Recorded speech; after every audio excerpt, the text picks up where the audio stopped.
Hello সবাইকে, CSS mastering সিরিজে আপনাকে স্বাগতম। আজকে আমি আলোচনা করব সিএসএস এর বক্স শ্যাডো প্রপার্টি নিয়ে। এটা আসলে কীভাবে কাজ করে চলেন দেখে আসি। তো এটার জন্য অলরেডি আমি কোড প্যানেলের ভিতরে আছি। এখান থেকে প্রথমে আমরা একটা ডিপ নিব, দেন আমরা এই ডিপটাকে ক্লোজ করে দিই। এখন আমাদের ভিতরে কন্টেন্টের দরকার নেই, আমরা প্রথমে ডিপটাকে সিলেক্ট করব, দেন এখান থেকে কার্লি ব্রেসেস আমাদের প্রথমে ব্যাকগ্রাউন্ড, এখান থেকে আমরা দিলাম অরেঞ্জ, দেন আমরা উইড দিব, এখান থেকে আমরা উইড দিলাম 500 পিক্সেল, আমরা হাইট দিলাম 500 পিক্সেল। আচ্ছা, এরপরে আমরা এখান থেকে সামান্য করে মার্জিন দিব আমাদের বোঝার সুবিধার্থে। আমরা এখান থেকে দিলাম মার্জিন 200 পিক্সেল, ব্যাস ওকে। তো এখান থেকে আমার চারপাশ থেকে 200 পিক্সেল হয়ে গেল। এখন আমরা দিব বর্ডার, আমরা দিলাম 5 পিক্সেল সলিড, দেন আমার রেড, ওকে। এখন আমার একটা বর্ডার আমরা এখানে দেখতে পাচ্ছি। আচ্ছা, এরপরে আমরা দিব এখন বক্স শ্যাডো।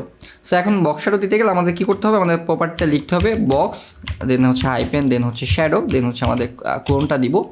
এখন আমরা সাধারণত বক্স শ্যাডোর ক্ষেত্রে আমরা 5টা ভ্যালু ইউজ করি। তো 5টা ভ্যালুর জন্য আমরা প্রথমে একটা প্লেস হোল্ডার নিয়ে নিই, 0 pixel 0 pixel 0 pixel 0 pixel and finally আমার কালার। সো আমরা এখানে ব্ল্যাক কালার আমরা ইউজ করবো, ওকে। আচ্ছা, সো এই 5টা ভ্যালুর মধ্যে এই 4টা ভ্যালু আসলে কীভাবে কাজ করে এটা আমরা এখানে মূলত বোঝার চেষ্টা করবো। সো এই যে প্রথম যে ভ্যালুটা আছে এইটা হরিজন্টালি আমার অফসেট ভ্যালু হিসেবে কাজ করে। কেমন? যেমন আমি এখান থেকে যদি 10 পিক্সেল দিই, তাহলে দেখেন আমরা একটা ব্ল্যাক কালার দেখতে পাইতেছি, যেটা 10 পিক্সেল আছে আমার হাতের রাইটের দিকে। এই পয়েন্ট থেকে এটা 10 পিক্সেল সরে আসছে হরিজন্টালি, হ্যাঁ, অফসেট ভ্যালু হিসেবে এখানে কাজ করে। প্রথমটা হরিজন্টালি অফসেট ভ্যালু হিসেবে কাজ করে। এটাকে যদি আমরা 20 দিই, তাহলে দেখবেন এটা আরও সরে আসছে, এই পয়েন্ট থেকে সরে যাচ্ছে, এই কারণে এদিকে বের হয়ে যেতেছে। আমরা যদি এটাকে 50 দিই, তাহলে দেখবেন এটা আরও বের হয়ে যাবে। সেম আমরা যদি এইটাকে দিই, এটা ভার্টিক্যাল অফসেট হিসেবে কাজ করে। সো আমরা যদি এটাকে 10 দিই, তাহলে দেখেন এই পয়েন্ট থেকে এটা নিচের দিকে নেমে আসতেছে। আমরা যদি এটাকে 20 দিই, তাহলে দেখেন এটা আরও নেমে আসবে। আমি যদি এটাকে 50 দিই, এটা আরও নেমে আসবে। এরপরে আমার যে 3 নম্বর ভ্যালুটা আছে, এইটা কাজ করে এখানে ব্লারিনেস হিসেবে। আমি যদি এখানে 10 পিক্সেল ব্লারি করে দিই, দেখেন এটা ব্লার হয়ে গেছে।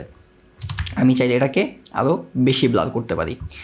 এরপরে 4 নাম্বার যে ভ্যালুটা আছে, এইটা এইখানে আমার স্প্রেড হিসেবে কাজ করে, যেটা কতটুকু পরিমাণ বিন্যাস হবে, কতটুকু বিস্তৃতি হবে। এখানে যদি আমি এখান থেকে দিই 10 পিক্সেল, তাহলে এটা আরেকটু বিন্যাস হবে এটা। সো এই আমার, এবং ফাইনালি আমার এখান থেকে আমরা কালার, আমরা চাইলে ডিফারেন্ট কালার নিয়ে এখানে প্লে করতে পারি। যেমন আমরা পার্পল নিয়ে প্লে করতে পারি অ্যান্ড সো অন। আচ্ছা, এখন আমরা চাইলে এখান থেকে এখান থেকে আমার এই যে স্প্রেড যেটা আছে, এটাকে আমরা এখান থেকে বাদ দিয়ে দিতে পারি। হ্যাঁ, ওকে, ডান। আচ্ছা, এরপর থেকে আমরা চাইলে এখান থেকে ব্লাইন্ডনেসটাকে বাদ দিয়ে দিতে পারি।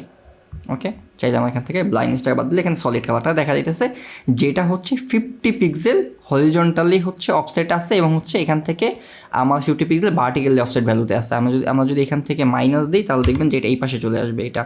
হ্যাঁ, আমি যদি এখান থেকে এটাকে মাইনাস দিই, দেখবেন এটা উপরের দিকে চলে গেছে। হ্যাঁ, আমরা চাইলে এখান থেকে মাইনাস ভ্যালু দিতে পারি। হ্যাঁ, আর এখানে আমার কালার, আমি যদি এখান থেকে কালারটা না দিই, তাহলে এটা বাই ডিফল্ট ব্ল্যাক কালার হয়ে থাকবে। ওকে, আর আমাকে মিনিমাম, আমি বক্সটা দিতে চাইলে মিনিমাম একটা হরিজন্টাল অফসেট ভ্যালু এবং ভার্টিক্যাল অফসেট ভ্যালু অবশ্যই দিতে হবে।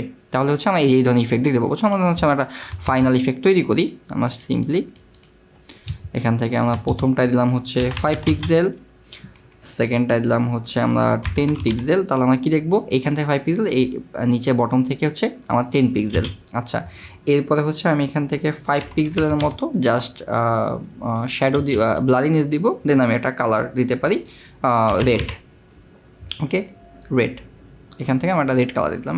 এখান থেকে এই বর্ডারটাকে ব্ল্যাক করে দিতে পারি। তো এই ছিল বক্সের বেসিক কনসেপ্ট। এছাড়া আমরা আরেকটা কাজ করতে পারি, সেটা আমরা এখানে চাইলে এই যে বর্তমানে যে বক্সেরটা আছে, এটা আমার বক্সের বাইরে আছে। আমার এই যে বক্সটা বর্ডার দিয়ে ঢাকা কালো বক্সটা, বর্ডারের এটার বাইরে আমার বক্সেরটা আছে। আমরা চাইলে এটা বক্সের ভিতরে দিতে পারি। এটার জন্য আমাদের করতে হবে ইনসেট ভ্যালুটা এখানে দিতে হবে, তাহলে এটা বক্সের ভিতরে চলে আসছে। হ্যাঁ, এখান থেকে আমরা চাইলে এটাকে মাইনাস, এখান থেকে আমরা এটাকে মাইনাস ভ্যালু দিয়ে রিভার্স করে দিতে পারি। হ্যাঁ, সো এই ছিল বক্স শ্যাডো প্রপার্টি।